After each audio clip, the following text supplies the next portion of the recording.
Bonjour. En ce jour de Pâques, puisque nous ne pouvons pas faire autrement, je vous rejoins par la caméra et je vais essayer de vous dire ce que je vous aurais peut-être dit dans mon homélie des messes de ce dimanche si nous avions été ensemble. Le carême a commencé cette année le 26 février, le mercredi décembre. Vous savez que le carême, c'est une période de 40 jours, ça vient d'ailleurs du mot quadragesima en latin, qui veut dire le 40e jour avant Pâques, donc il est question d'une quarantaine. Si vous comptez bien, en fait, c'est pas 40 jours, c'est 46, parce que comme le dimanche, on ne fait pas pénitence, le dimanche, on ne jeûne pas, le dimanche, c'est toujours le jour de la résurrection, on a donc ajouté dans l'histoire 6 jours au carême. Et ces 40 jours symboliques, 46 en fait, qui nous mènent jusqu'à Pâques, comme chaque année. Pour beaucoup, le 26 février, ça a été un jour comme un autre.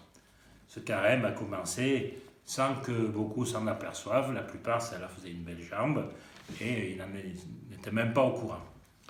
Pour les chrétiens que nous sommes, quelques-uns se sont dit ça va être l'occasion de manifester un peu plus de solidarité, de partager avec les plus pauvres.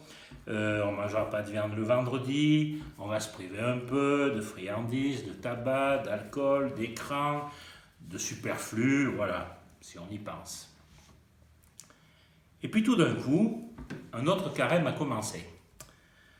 Celui-là, c'était le 17 mars, 3 semaines plus tard que le vrai carême officiel.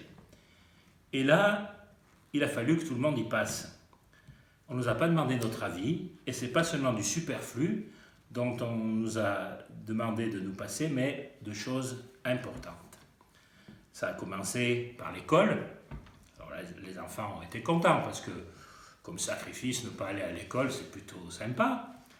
Quoiqu'ils se sont vite aperçus, je pense, que d'abord ils avaient du travail quand même, et qu'il fallait le faire différemment et de manière plus difficile, parce que le professeur, l'instituteur n'était pas là pour les aider, et puis il n'y a pas les copains, et puis il n'y a pas la récréation. Et donc, oui, c'est devenu quelque chose de difficile. Ensuite, on nous a privés de rassemblement. Plus de cinéma, plus de culture, plus de sport, plus de sorties, plus de rencontres amicales, associatives, même familiales. Lundi, demain, je devais fêter mes 60 ans en famille, et bien ça sera pour plus tard. Et puis, ça a été plus de commerce, sauf l'indispensable, se nourrir, se soigner. Le reste, on ne peut plus acheter et vendre. Puis, pour beaucoup, ça a été plus de travail. Ou alors, travailler chez soi, tout seul, devant un écran. Et puis, ainsi de suite.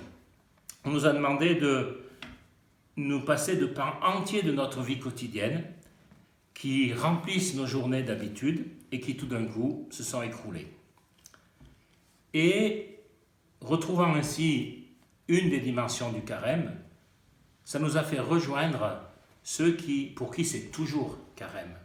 Ceux qui n'ont pas de travail tout le temps, pas d'argent tout le temps, pas de relations tout le temps. Ceux qui sont seuls, ceux qui sont malades, les migrants, les exclus, les pauvres, ceux pour qui se nourrir et se soigner, eh bien, c'est déjà un combat quotidien. Alors, je vous propose de parcourir le carême, les carèmes plutôt, les quarantaines de la Bible, pour nous dire finalement, c'est quoi ce carême, c'est quoi cette quarantaine que nous vivons. Le premier carême de la Bible, la première quarantaine, ça a été justement un confinement. Noé, sa femme, ses 3 fils, ses 3 belles-filles et tous les animaux dans un même bateau. Ils étaient vraiment confinés. Ça a duré 40 jours, 40 nuits. Mais qu'est-ce qui se préparait dans cette arche de Noé? Une nouvelle création. Après le déluge, c'est la vie qui allait gagner. C'est la vie qui allait rejaillir. Et l'arc-en-ciel allait être le signe de cette vie renouvelée, de cette vie que Dieu donne largement et de cette alliance qu'il fait avec l'humanité. La deuxième quarantaine de la Bible, elle se passe au Sinaï. C'est Moïse qui monte sur la montagne du Sinaï 40 jours pour recevoir de Dieu la loi. Mais pendant ce temps-là, le peuple vit une quarantaine aussi en bas de la montagne. Et c'est long, il s'impatiente, il se relâche. On nous dit sans cesse qu'il ne faut pas nous relâcher. eh bien le peuple se relâche et il commence à dire que Dieu l'a conduit dans ce désert pour rien, et ils vont se fondre un veau avec des bijoux, avec l'or qu'ils avaient pris à l'Égypte, et vont se mettre à adorer ce veau. Alors il va y avoir la colère de Moïse au retour, mais il va y avoir encore une alliance renouvelée. Et le peuple va recevoir et va choisir la vie. Il va choisir de suivre la loi que le Seigneur lui donne parce qu'il comprend que c'est une loi de vie. Comme on essaye de le faire chaque jour en se disant on accepte ce qu'on nous demande de rester chez nous, de respecter tous les gestes, barrières, etc. Parce que c'est une question de vie ou de mort pour les malades, que c'est une question de vie pour nos soignants. La troisième quarantaine, elle suit presque immédiatement celle que je viens de vous dire. Là, ce n'est pas 40 jours, c'est 40 années. 40 années où le peuple hébreu va cheminer dans... Alors là, ils ne sont pas confinés, ils sont dans le désert, il y a de la place. Mais enfin, ils sont tout seuls. Et surtout, dans ce désert, il y a la soif, il y a la faim, il y a les serpents, il y a les ennemis, et on se décourage, et on murmure, et on rouspète, et on crie vers Moïse et vers Dieu. Et dans ce désert, eh bien, le peuple de Dieu fait l'espérance que Dieu ne le lâche pas. Mais que c'est dur de se libérer. Ça ne suffisait pas de sortir d'Égypte, ça c'était pas le plus difficile. Mais c'est dur de devenir libre, de devenir adulte. C'est dur de devenir un peuple, c'est dur de devenir une société où chacun n'est pas tourné que sur lui-même. C'est dur de devenir des frères. Et c'est pourtant ça, la terre promise vers laquelle Dieu veut conduire son peuple. Une terre de liberté et de fraternité. Un peu plus loin dans l'histoire du peuple de Dieu, une autre quarantaine, celle du prophète Élie. Élie, c'est un des grands prophètes de l'Ancien Testament. Il a été fidèle à Dieu et il a défié les prophètes de Baal, il les a massacrés, on en veut à sa vie, il s'enfuit dans le désert et il pense qu'il a échoué et il demande à Dieu la mort. Et à ce moment-là, eh bien Dieu vient vers lui redonne des forces et lui dit « tu vas marcher ». Et Élie marche 40 jours pour aller à la montagne de l'Horeb. Et là, après le tonnerre, après l'ouragan, il va découvrir que Dieu n'est pas dans tout ça et que Dieu est dans le murmure d'une brise légère. Il découvre tout d'un coup, au bout de ces 40 jours, que l'action de Dieu, sa présence, elle est dans le silence. Dieu parle à son cœur. Dieu n'est pas dans les grandes choses extraordinaires, Dieu est dans les petites choses. Et je crois que nous découvrons, pendant ce temps de confinement, que Dieu est dans les petites choses, dans les petits services rendus, dans les sourires, dans les messages, les coups de téléphone, les applaudissements aux fenêtres, la prière. Tout ce qui nous unit les uns aux autres, simplement, mais bien réellement. Ensuite, il y a la quarantaine qui est directement à l'origine du carême chrétien, c'est celle de Jésus. 40 jours qu'il passe au désert. C'est ce qu'on a lu à la messe du premier dimanche de carême. Et là, Jésus dans le désert est en face de la tentation. C'est pour lui le temps de l'épreuve. Et c'est vrai que cette quarantaine, celle de Jésus comme la nôtre, elle est éprouvante. C'est vrai que quand on se trouve confiné, même si c'est avec ceux que l'on aime, son conjoint, ses enfants, ses parents, eh bien les relations peuvent se tendre. Ou au contraire, si on est seul, eh bien on peut se replier sur soi, on peut ne plus voir les problèmes des autres, même notre prière, elle peut devenir déconnectée, on peut prendre de mauvaises habitudes et rester scotché devant Internet pendant des heures, pas forcément pour regarder des choses bien édifiantes. Eh bien Jésus va affronter la tentation, et au bout de cette quarantaine, eh bien, il est libre pour sa mission. Il va vraiment, après ce passage, être celui qui va poser les actes et dire les paroles de Dieu son Père. Alors que cette quarantaine que nous vivons, ce soit aussi ce temps d'épreuve peut-être, mais avec Jésus, nous pouvons en être vainqueurs, vaincre les tentations, pour chacun être fidèle à notre mission d'homme, de femme, de chrétien, de chrétienne.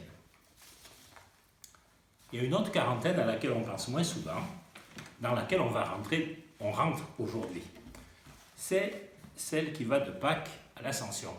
Là aussi, c'est 40 jours, je ne sais pas si vous avez remarqué.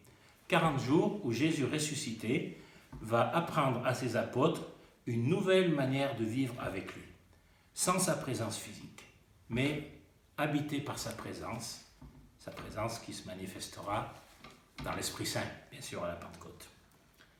Alors, dans la quarantaine qu'on vit aujourd'hui, il y a aussi quelque chose de nouveau qui se passe. Il y a des nouvelles prises de conscience, des nouvelles solidarités, des nouvelles manières d'être, de vivre, de faire. Dieu veut faire du neuf avec nous. Prenons-en bien conscience.